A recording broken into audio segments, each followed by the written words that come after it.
Hello and welcome to another episode of Matchday Musings. I'm joined by a very special guest, Gareth Thomas. Are you, Damien? Thanks very much for inviting me on your show. No problem, mate. Thank you for your time. Yeah, Shall it's we good to be start here. by telling people how we actually got to know each other? Because this is a Yeah, bit of a first for me, isn't it? Gareth yeah. actually interviewed me. Now I'm going to interview him. Doing Which each is other a favour, isn't yeah. it? So obviously, just to start off, can you give my viewers a bit of basic info on like your background, growing up, stuff like that? Yeah, of course I can, mate. Yeah. So as you've introduced me, my name's Gareth Thomas. I was well, not born. I was born at the local hospital, but I was raised in a town called Dorley in Shropshire. Mm-hmm. Dorley's quite famous for being the birthplace of an old footballing legend, an old goalkeeper called William Folkes, and he goes by the nickname of Fatty Folkes. he was a goalkeeper, I think, for Sheffield United in the early 1900s, and quite a character of the game. So that's where I was brought up. And as a child, I used to play for my primary school team. Firstly as an outfield player, and then I played on a Sunday morning, Sunday afternoon for a team called Hadley Panthers. And I say that was an outfield player for one season, but I think at the age of 9-10 years old, I took a place as a goalkeeper, and that's where I remained for the rest of my days in football, well, playing days in football. So after I finished on a Sunday afternoon, I signed for Shifnal Town youth team. Shifnal's a club who now play in if I remember rightly, the Midland Premier Division now. And I mainly played for their youth team, reserve team, and also played a couple of first team friendlies, which was really good. Sadly, I had a really bad injury. I broke my wrist when I was about 22, 23. And being a goalkeeper, it's not a good thing to break your wrist, really. So I was out of the game. I was out of the game for a good 12 to 18 months, I think it was. And I tried to get back to it, but I just was never the same again, unfortunately. So I played local county league football and ended up playing on Sunday morning football as well to the age of 33. And that was 9 years ago now. So I'm cracking on a bit, as you can tell. But other than playing football, I'm a sports fanatic, I suppose, but massive football fan as well. And I also enjoy writing about the game on my own blog, interviewing special people around the UK and the world, some really decent power chair footballers. Oh yeah, I know a guy. I'll give you a plug, mate. And I write about football. I'm also a media officer for a football club in the Caribbean, on the Caribbean island of Anguilla. The club's called Uprising FC, and I've been doing that on a voluntary basis since September 2020. So just over 2 years now, and that's a fantastic experience. I know you wanted to speak a little bit more about that, Damien, so I won't talk too much about it now. And recently as well, I started doing a little bit of writing for the programme and website for a team called Newtown, who play in the Welsh Premier Division as well. So that's a little bit about me, and I suppose you'll ask me some more questions to delve a bit deeper. I will indeed. So obviously you mentioned your playing days and you didn't have too much sort of first team exposure because of the injury. Yeah. So what inspired you when you had to stop playing to get involved in the game in a different way? Okay, yeah, that's a good question. That is, I mean, when you're younger, you can never see yourself not playing football because you think you'll go on forever and ever and ever. But as I said, when I broke my wrist, it was in my early 20s, so I was still very young, and I did try and play again, but not to the same standard as I used to. And that was sort of like a 10-year period. So after that, I started watching my local non-league team, AFC Telford United. And I did watch a little bit as well when I was playing, but give me a bit more time to watch them when not playing. And as the years rolled on, I started doing some ground hopping as well. Now, I've been to around 120 grounds to date. And I really enjoyed ground hopping because you meet different people, you're seeing different parts of the world, and it's just a completely unique experience. So to tie it in with my ground hopping, I started my own blog, my own website. When was that? Around 2018, 2019, I think it was. Yeah, it's been going around 3-4 years. And initially, just to talk about my ground hopping adventures, so like what grounds I've been to, what I made of the ground, if the match was any good, that sort of thing. But over the years, that's developed where I write about loads of different things. I'm really big into football history. I like the history of the game. And as you know yourself, Damien, I like interviewing people involved with the game at all levels, and wherever they are in the world, I'll speak to them because I think everybody's got a story to tell. So that's how I keep involved in the game now, really. Mm-hmm. So obviously you say that you interview people from like all over the world. Yeah. Where's the most obscure country you've interviewed someone from? Well, I've interviewed, 2 players from Bhutan, Mm-hmm. in the Himalayas, Bhutan. I did a couple of players from there who played in the Bhutanese Premier League, and the first player I interviewed was a lad called Gaili Zangpo, and he played for the Bhutan national team, and he also does quite a lot of work for the Football Federation out there as well. So he was quite an interesting guy to speak to. Another unique player I interviewed was a guy called Luc Fernandez. He's actually French. He's from France. He played at a decent level of football in France, sort of 6th tier. So, really quite good level. But he's also played in the Cook Islands before now. So that was fantastically interesting to speak to him about that. I was just trying to think off the top of my head. I've spoken to people from Senegal, Burkina Faso, Gibraltar, India, Egypt, obviously in the UK as well. Wherever people are in the world and they want to speak to me, I'll speak to them. And because, like I say, anybody can interview, sort of like, I say anybody can speak to like Ronaldo and Messi, and everybody knows their stories. But I think there's loads of footballers out there who've got their own story to tell, and it deserves to be told. And I like to think I sort of pass that on in my own little way, and it interests people. Indeed, it does. I mean, I've read through a few of your things as a fan since we spoke, and I actually do enjoy the stories.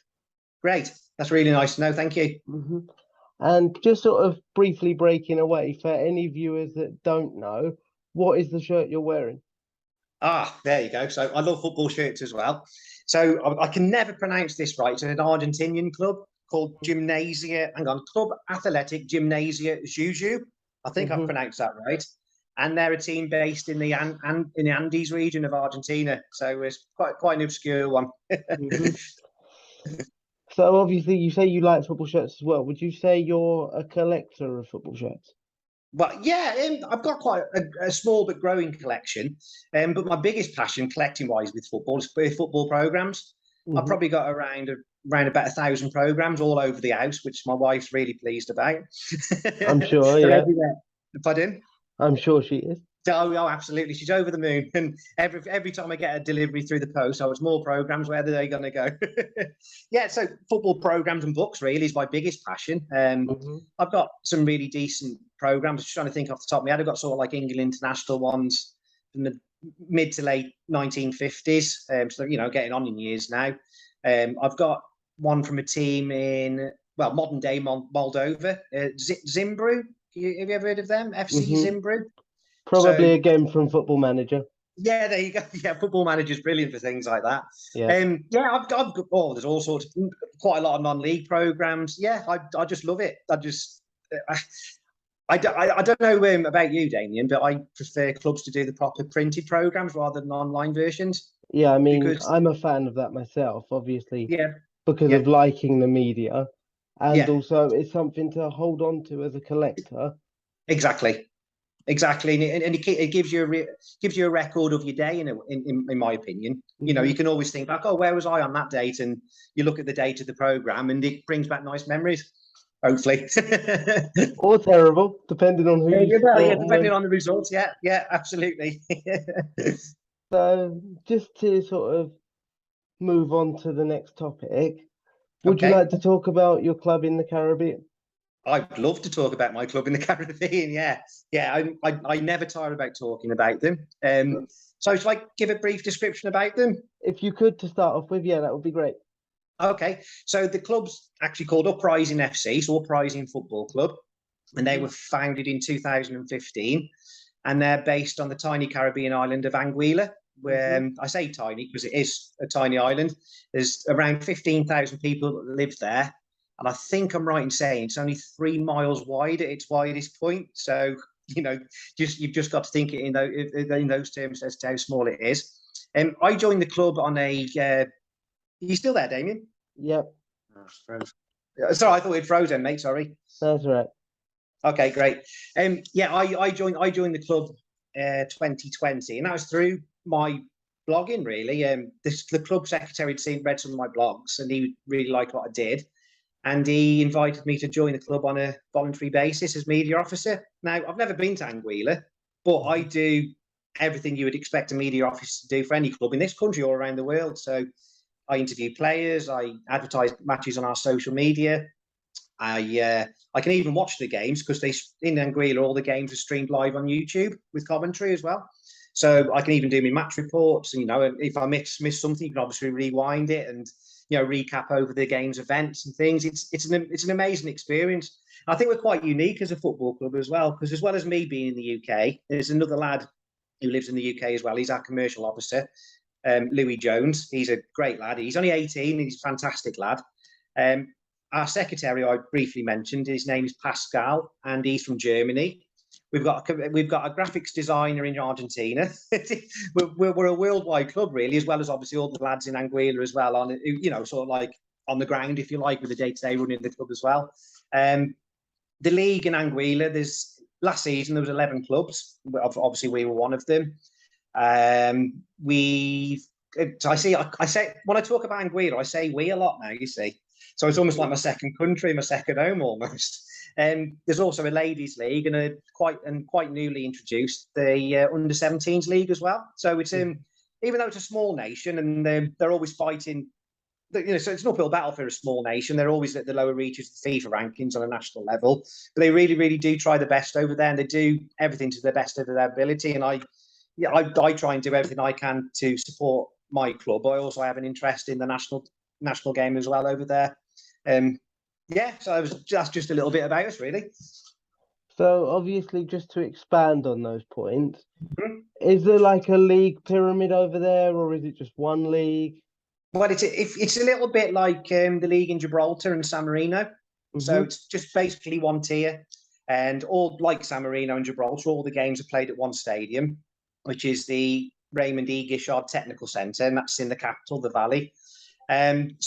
The games are played over a weekend. So every round of league games is played in one weekend on a Friday, Saturday, and a Sunday. Sometimes they have midweek games on a Tuesday or a Thursday evening, depending on if they've got to fit games in. So that's the main league season. They also have a split at the end of the season. They'll have a domestic league season. Then they'll have sort of like what's called the Champions League, which will be the top 6 teams in the division. Then a development league for the bottom 5. So each team gets more games afterwards as well. And they haven't had one this season because of time constraints, but they sometimes have a knockout cup as well. So I think you could probably get to play anywhere between 20 and 30 games in a season on a normal year. So there's plenty of football to be played. Yeah. So for the people that obviously don't know much about it, I mean, obviously it's only come to my knowledge from speaking to you. So can you explain any particular players to watch if people do want to take an interest? Well, I'm probably a little bit biased for 2 reasons, because it's my club and I'm a goalkeeper as well. So I've got to give a special mention to our goalkeeper. His name's Darian Carty. Now, he's only 16 years of age and he's playing in a full men's league, which is hard in itself. He signed for us earlier this season. The season's finished, actually, in Anguilla now. But I think he's been absolutely brilliant all season for us. And he's already been in national team squads at under 15s level, under 17s level. And he also made the under 23 squad as well for a couple of games they played last year. So I think he's one to watch out for. Sorry. Also, there's a player in the league. Do you remember a name called Stern John? Used to play in the Premier League for Nottingham Forest. Oh yeah. Well, his son was playing in the AFL division last season for a team called, get ready for this one, Salsa Ballers. And he was an excellent player. You could tell he played at quite a good level. I think he played professionally in Jamaica and Trinidad and Tobago as well. So he was really good. But yeah, there are some good players. I mean, like I say, all the games are streamed live on YouTube. It's called AI.live. And just tune in, because you'll be, people will probably be surprised to see the level of some of the players over there. To be honest with you, I was pleasantly surprised when I started following the game over there, and I think a lot of other people could be too as well. So obviously we might return to the Caribbean a bit later on in the interview, but just to touch on things sort of on a broader scale, who do you support UK based? Well, that's a funny question. Like I mentioned AFC Telford United before. I used to follow them quite a lot. But then, if you remember rightly, I mentioned that I go ground hopping as well. Now, I got a little bit disillusioned with Telford a few seasons ago because I was spending like around £13 every home game and I wasn't enjoying myself.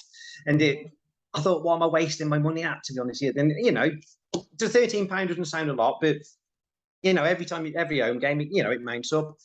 So I wouldn't say I really follow a team over here, to be honest with you. I like the Shropshire-based clubs to do well, and a little bit further afield, you know, sort of West Midlands, which is the region I am. So, like in the Premier League, I like to see Aston Villa doing well. But I wouldn't say I follow a particular team now, not really. Now I'm more into me ground hopping and football in general, I suppose. So, on that sort of note, could you touch on some of your best memories from ground hopping and stuff? Yeah, the one's a weird sort of memory, but also gives me a lot of laughter now. I don't mind saying over the years I've suffered from anxiety and depression for a good, well, at least half my life, really. I would imagine, and I can remember I'd had quite a bad spell a few years ago, around 4 or 5 years ago. So anxiety and depression, where I was off work and I couldn't really do much. I remember the first game I went to after I started feeling okay. I went to a local, well, I say a local team. It's just over the border in Wales, actually, a team called Montgomery Town, which isn't too far from my home in Shropshire. And I can remember getting to the game, sat in my car, and I physically couldn't get out of the car because my anxiety was that intense. You know, oh, what if this happened? What if that happens? But, you know, all sorts of things were going through my head. It was quite a strange experience. Anyway, I plucked up the courage to get out of the car, and I had fantastic days. It turned out. There was only a crowd of 13 there, including me. So that's one thing to remember. It was probably the coldest I've ever been at a football match ever as well. You had all sorts of rain, snow, hail, wind, everything. But at one point in the second half, I was stood on the one touchline on my own, wrapped up with a hat, scarf, massive coat. And the referee ran over to me during the game. There wasn't a break in play. And he said, "Excuse me," and I won't swear. He said, "But are you mad?" I said, because I was standing there in the cold, and I said, "Well, I might be a little bit mad, but I haven't got a t-shirt and shorts on like you, have I?" Honestly, it was the worst conditions I've ever seen. But like I say, that provides me with special memories for two things. It shows you anything is possible with mental health. I'm quite big into mental health because I've suffered through it for years and years and years. So nothing's impossible, if that makes any sense. And at the end of the day, it was a really good day as well. So yeah, that's one of my favourite ever memories. That is, I think. Thank you for sharing those with the programme. And no, it's okay, mate. Obviously, you mentioned you were involved with another club earlier. Could you give us a brief sort of touch on those? Yeah, and then that will be quite brief because it's sort of like quite a new thing. It's I joined a club called Newtown. Newtown AFC, to give them their full title, and they play in the Welsh Premier League. And I joined sort of like July time of this year. They were involved in this year's Europa Conference League qualifiers. So I've been writing articles on the preparations for that and the games themselves. Attended the home leg of the second qualifying round, second leg. So that was a really good experience with me. I had a media pass badge for that one. That's the first time I've ever had that experience. So that in itself was a really good thing to do. Yeah, so like I say, because of work and family commitments, I can't commit to going to all the games. So it's, you know, and then they knew that from the start, the offset as well. But I do all writing I can for them, so the match day programs covering different articles and things like that.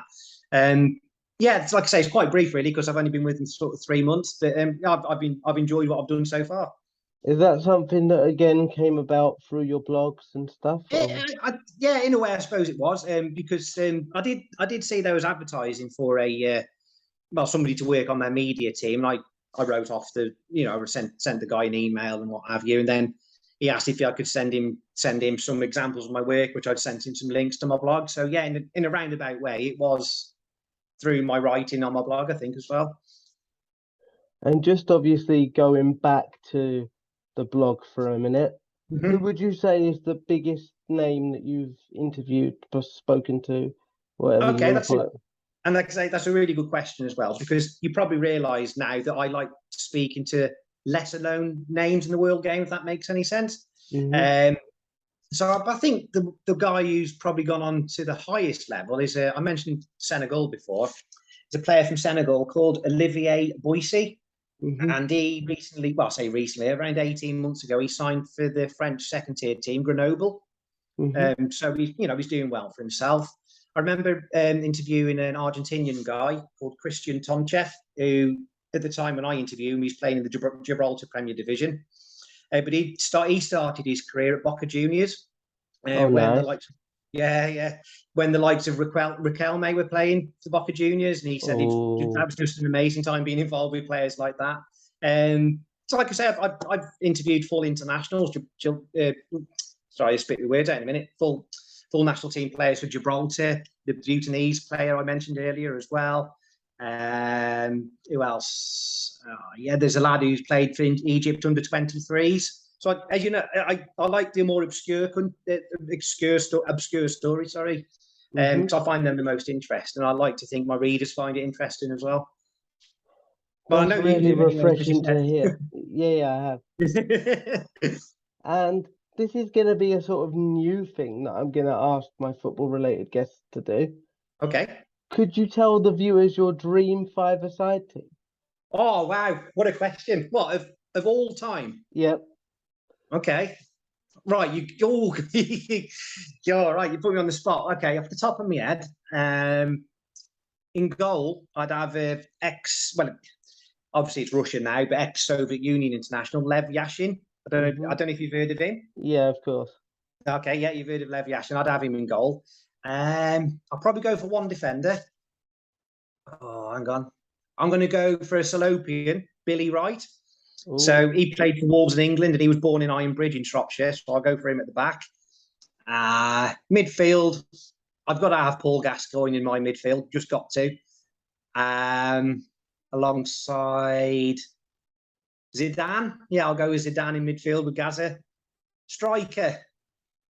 Spoiled for choice up front, really, aren't we? Yep. I've got to go Pele, I think. That's an interesting team. Yeah, I think that team would give a match for any other five-a-side team, don't you? That is a very interesting team, actually. So, obviously, I've asked you about that. Yes. Now I'm going to put you on the spot with a controversial thing here. Oh, here we go. VAR yes or VAR no? VAR definitely no.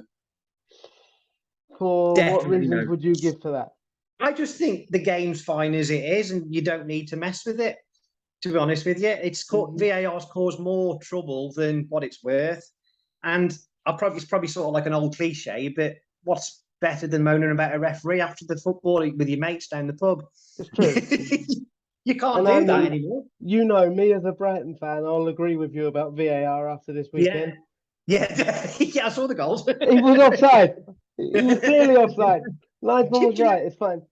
Do you know what I mean? It's you almost don't need a referee on the pitch now because they're waiting for the television to make the decision for them. In my opinion, I think the one bit of technology I do like, I'm comfortable with, is the goal line technology, because that's definitive, isn't it? It's either in or not, and it takes seconds. But you're waiting 5-6 minutes, aren't you, for some of these decisions? And well, you get bored, don't you?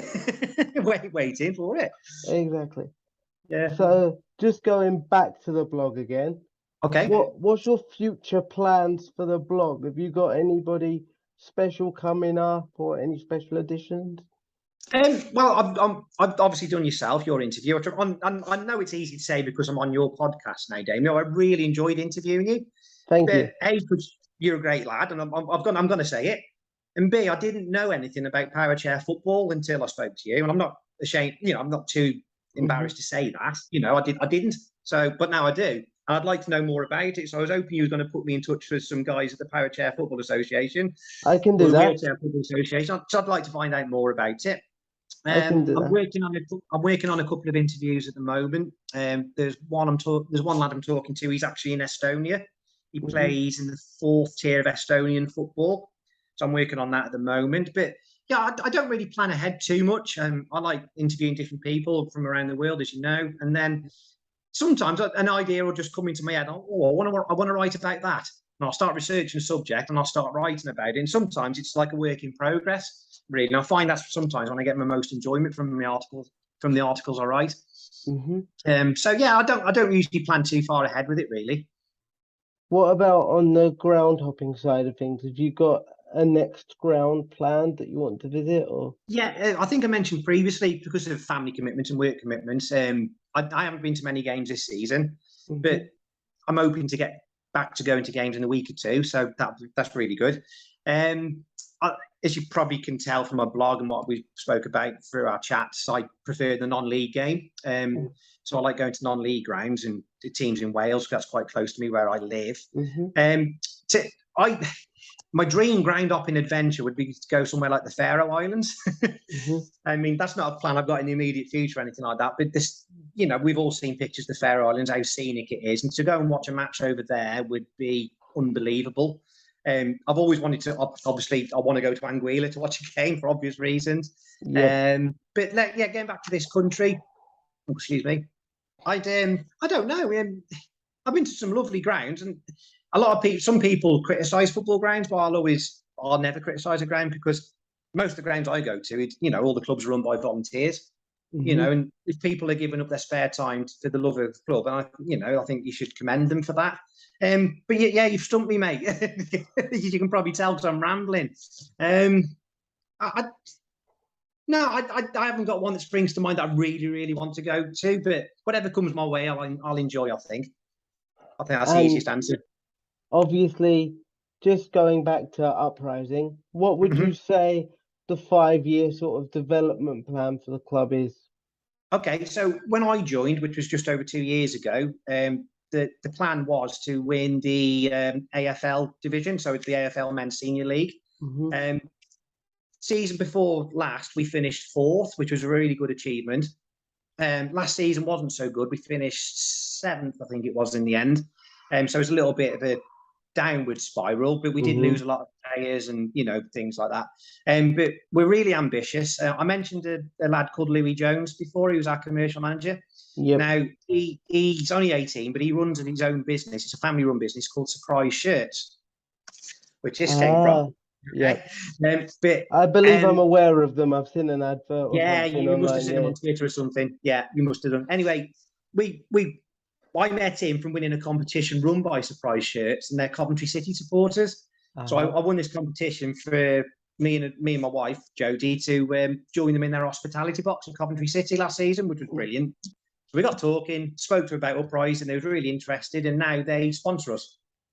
That's really lovely. Which is our commercial manager. Yeah, so we've got 2 new kits coming through the next season with the fantastic help of Surprise Shirts. It's I won't say too much about the kits because it's a top secret, but they're superb, mate. They really are unique kits, and they'll be on social media channels within the next few weeks, I'm thinking.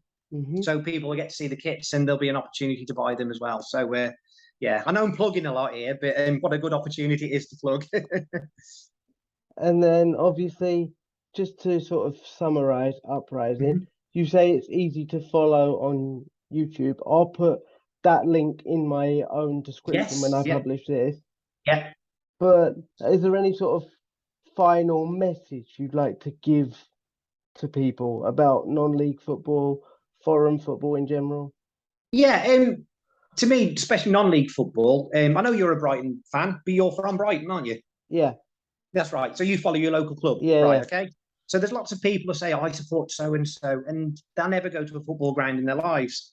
Now, to me, football is more than, let's say, Sky TV, BT. Get out and watch your local team. You watch your local team. They just happen to be in the Premier League. They haven't always been in the Premier League, have they? No. I expect you've watched them through thick and thin. I've watched them in League One, League Two. Yeah, there you go. Yeah. So you followed your club, right through. And there's so much to enjoy about lower league football. Lower leagues, football league, League One, League Two, and then into the non-league game. Whenever I go to matches in the non-league game, you always get, even if I go on my own sometimes, you'll always get to meet somebody to talk to, and they'll tell you a bit about the club. They'll probably buy you a drink as well. It's just it's a real feel good atmosphere in the non-league game, I think. And that goes to my other interest of obscure football, let's say, or all around the world. There's so much to be learned about football, world football. and which is what I try to do through my blog. Talking to people like yourself, people from the countries I mentioned, and I just think everybody's got a story to tell. That would be my message, I think. Perfect. Well, thank you so much for your time this evening, mate. Cheers, Damien. I've really enjoyed it, mate. I was very nervous before I came on here, but I've enjoyed it. And that's full time on this week, guys, but we will see you very soon.